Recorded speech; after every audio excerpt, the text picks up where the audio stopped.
Happy new year সবাইকে। সবার নতুন বছর খুব ভালো কাটুক। অনেক ভালোবাসা তোমাদেরকে। আর এই ম্যাডাম আমাকে রাত ১২ টায় ঠিক এইভাবে হ্যাপি নিউ ইয়ার উইশ করে।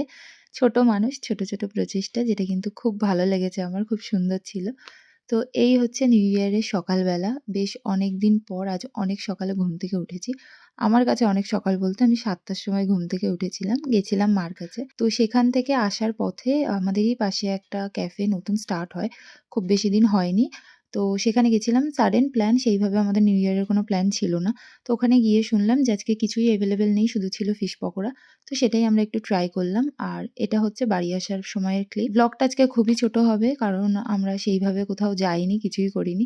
তো এখানে আমি মাওবাদী সেজে আসার কারণ এটাই যে বাইরে এতটা ঠান্ডা, আমার মুখ-টুক পুরো মানে ঠান্ডায় জমে যায়। তাই জন্য স্টলটাকে এইভাবে পেঁচিয়ে নিয়েছি। আসার সময় গেছিলাম বাবার দোকানে। বাবা দেখলাম এখানে বসে, বসে ফোন দেখছিল। তো বাবার সাথে একটু গল্প করে চলে আসলাম বাড়িতে। চলো তোমাদেরকেও টাটা।